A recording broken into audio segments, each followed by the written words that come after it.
இதை நான் ஏன் திரும்ப திரும்ப சொல்றேன்னா மக்களே நீங்க புரிஞ்சுக்கணும். கொஞ்சம் அசந்தா மற்ற மாவட்டங்கள்ல மணல் காணாம போன மாதிரி, மலைகள் காணாம போன மாதிரி, நம்ம மாவட்டத்தில் தனி வளத்தை கொடுத்த செம்மண்ணும் காணாம போறதுக்கு வாய்ப்பு இருக்கு மக்களே. நம்ம மண்ணுக்கும் நம்ம ஆத்துக்கும் நம்ம விவசாயிக்கும் தான் இந்த மோசமான நிலைமை. அதனால ஏதாவது தொழில் செஞ்சு பிழைக்கலாம்னு பார்த்தா அதுக்கும் எங்க விடுறாங்க. தொழில்னு பார்த்தா 30% நெசவாளர்களுக்கு கூலி பாக்கி.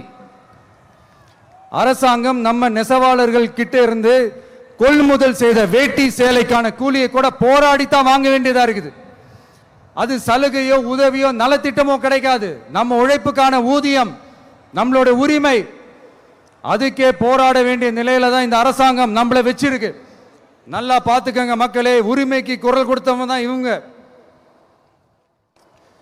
சிறு குறு தொழில்கள் பீக் ஹவர்ஸ் சார்ஜ்னு கரண்ட்டுக்கு அநியாய விலை வச்சு அதையும் செய்ய விடாம நம்மளை முடக்கிறாங்க. அந்த பீக் ஹவர்ஸ் சார்ஜ் கொள்ளையால எத்தனை வருஷமா எவ்வளவு பேர் பாதிக்கப்படுறோம், எவ்வளவு தொழில்கள் பாதிக்கப்படுது. நாமளும் கத்துறோம், போராடுறோம், கோரிக்கை வைக்கிறோம். எதையாவது இவங்க கண்டுக்கிறாங்களா? கொஞ்சம் யோசிங்க. ஏன் கண்டுக்க மாட்டேன்றாங்கன்னு கொஞ்சம் யோசிங்க. அப்பதாங்க பிரைவேட்ல அதிக விலைக்கு கரண்ட் வாங்க முடியும், அதுக்கு டெண்டர் விட முடியும். அப்படி டெண்டர் விட்ட மேட்டர்ல எல்லாம் என்ன நடக்கும்னு உங்களுக்கும் தெரியும், எனக்கும் தெரியும், நம்ம எல்லாருக்குமே தெரியும். இந்த மாதிரி ஈரோடுல மட்டும் இல்ல, எந்த மாவட்டத்துக்கு போனாலும் பிரச்சனைகள் மேல பிரச்சனைகள் தான்.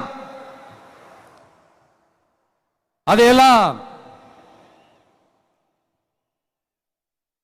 தீக்கிறதுக்கு ஒரு சொல்யூஷன் கூட சொல்லாம இதுல வேற பெருமையா மாடல் அரசுங்கிறது இல்ல. நான் கேட்கிறேன், கூச்சமா இல்ல?